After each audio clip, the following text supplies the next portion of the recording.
So you're a state government in the early 2000s. You're looking for a way to make more money from taxes. But you have a problem.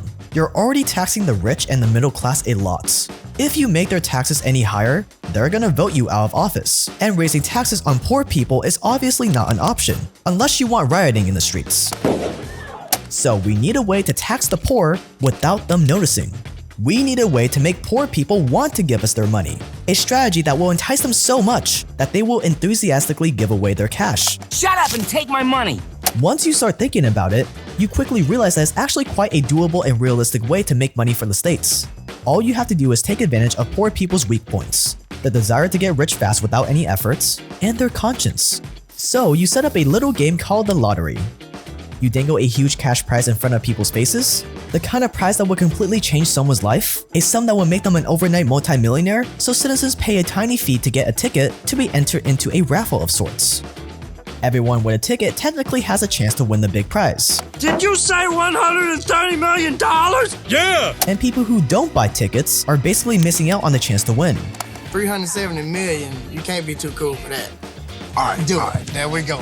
You encourage people who are struggling financially that they could turn their entire life around with just one lottery tickets, with just one little investment.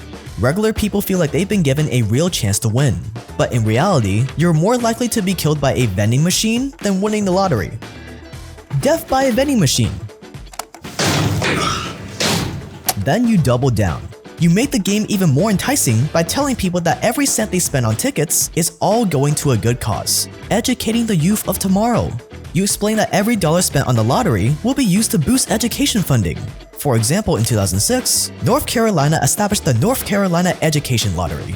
It's the perfect appearance of a win-win.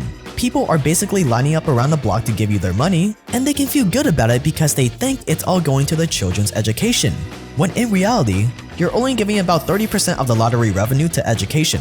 And for every dime provided by the lottery, education funding in North Carolina drops. In reality, the only real winners of the lottery are the bureaucrats and politicians. All the poor people are just suckers they take advantage of. Yeah, I want my tickets too. And I'm buying the Knicks. And Steffi Graf. This is the lottery, the covert tax on poor people.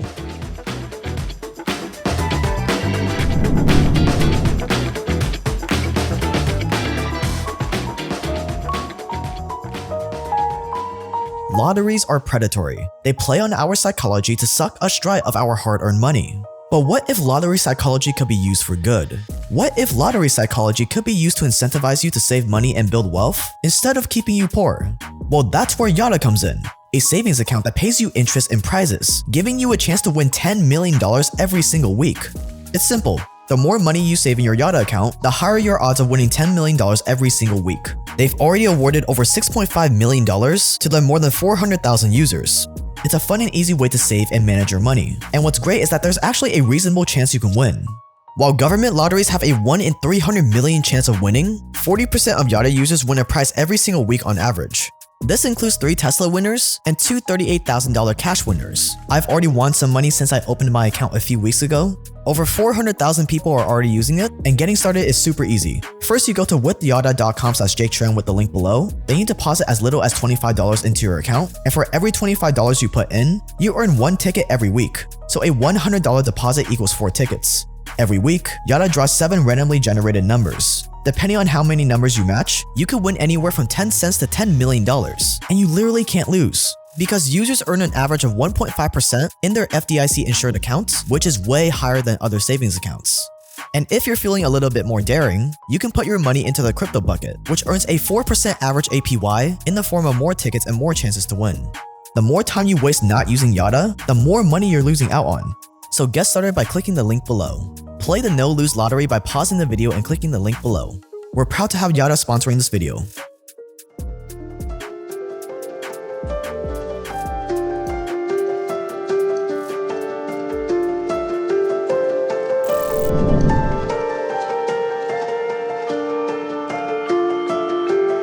The concept of a lottery seems simple enough, but you're actually using nasty psychological tactics to make people want to keep playing.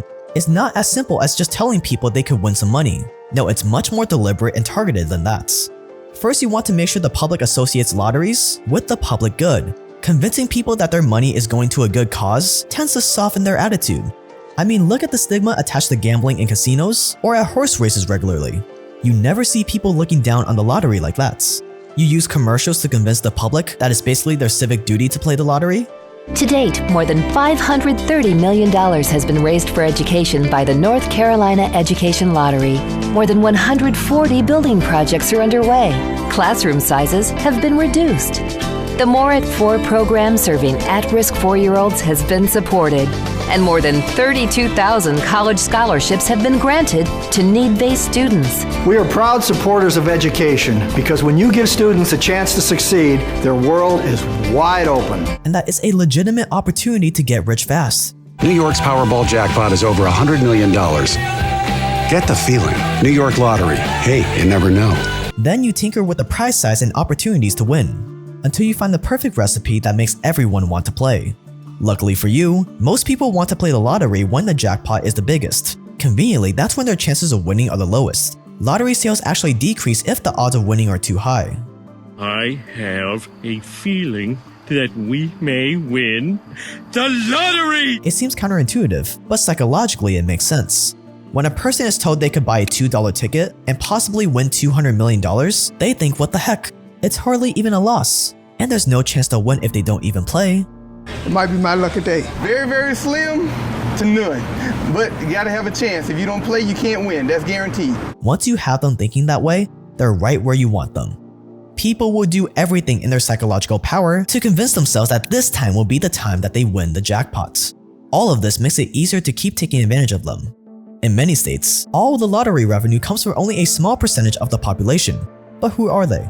Who are the people spending over $80 billion on the lottery every year? Well, it's the poor people, of course. These are the people who we can make the most money from. It's usually the poorest people spending the most on the lottery. The average US household spends around $162 on the lottery every year, but people making less than $10,000 a year spend almost $600 on the lottery every year. People below the poverty line are spending the most, when in reality, their odds of winning are basically impossible.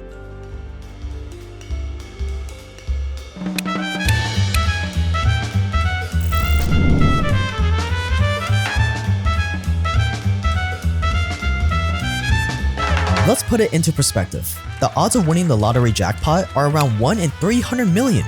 Right now, there are a little over 300 million people living in the US. So if you gave every person in the US a lottery tickets, including babies, only one person will win. Still not convinced? Let's say you gave every man, woman, and child living in the United Kingdom, Germany, France, Italy, and Spain a lottery tickets. There will still only be one winner, and your odds won't get any better just because you play more. You're more likely to become a movie star, 1 in 1.5 million, be attacked by a shark, 1 in 11.5 million, or be voted President of the United States, 1 in 32.6 million, than you are to win the lottery. And yet the plebs will keep playing, and their money probably isn't going where they think it is.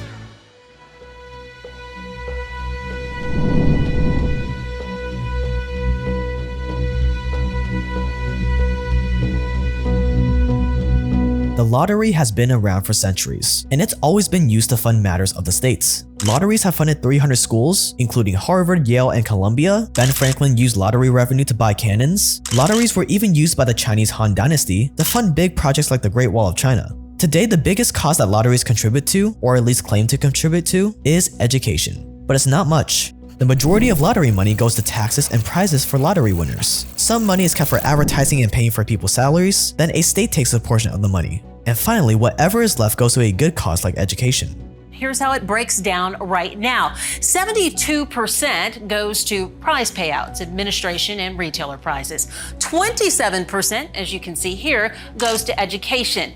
And 0.4%, that's just that sliver right there, that goes to Veteran Assistance Fund and other state programs. Now, the most recent audit shows in the fiscal year for 2016, that translated to $1.4 billion for education. But total sales were over $5 billion. So we can verify some lottery money does go to the schools, but definitely not all of it. But usually, the amount they're left with isn't making a dramatic difference. I was always under the impression that a good part of it went to the schools. Yeah, that's what. Right in the classroom. Yeah, I never really researched it, but that's what I've always assumed. It could be going to teachers' aides, additional staff, supplies and books, and just the regular things that we parents are buying ourselves for the classroom. So the lottery is not keeping America's education system afloat or something like that. Do you think it's misleading to people? Absolutely, it is misleading. And so people who buy tickets thinking, hey, I'm helping education, do you think they're really doing as much as they think they are? Absolutely. They believe they are, but they're absolutely not benefiting education. Our kids love to learn, they're eager to learn, and they deserve better. Plus, it's not like the lottery is contributing extra money to schools. The lottery gives schools money, and the education budget gets cut by the same amounts. No additional money is actually being added to the state school budgets. We're just redistributing who pays for it, which is now the poor people.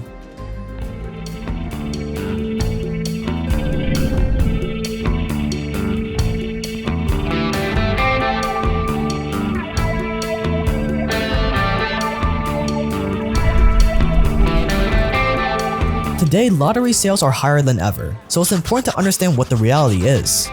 Mule crud. A tax on the nation's poorest people. A tax on hope. Imagine boundless possibilities, where the only limits are the limits of one's dreams. Imagine feeling lucky every single day, and hope and opportunity soaring to all new heights. In some states, the government gets more money from lotteries than they do from the income taxes they get from corporations. Yes, poor people are paying more taxes than corporations, with a smile on their face. Some states even allow people to set up part of their paycheck to be automatically set aside for lottery tickets. The ultimate irony is that even if you get really lucky, even if you're the 1 out of 300 million people who actually does win the lottery, you'll be paying nearly 40% in taxes on your winnings. In the lottery world, the government is the house, and the house never loses. But poor people, they lose every single time. And if you want a chance at actually winning some money while building your wealth at the same time, you've gotta sign up for YADA, the savings account that pays you interest and prizes, giving you a chance to win $10 million every single week. They took all of this effective lottery psychology to incentivize you to save money instead of giving it away, where the more you save, the higher your chances of winning. I've met the founders, and I've already won some money with them after depositing money in YADA for like a week or two, so it's a really cool app and company. And remember, you literally can't lose compared to government lotteries, because you earn a 1.5% average APY in their FDIC insured accounts, which is way higher than other savings accounts, or an incredible 4% average APY if you put your money into the crypto bucket, where you get more tickets with more chances to win. The more time you waste not using YADA, the more money you're really losing out on. So get started by clicking the link below. Play the no-lose lottery by pausing the video and clicking the link below. Thanks to YADA for sponsoring this video.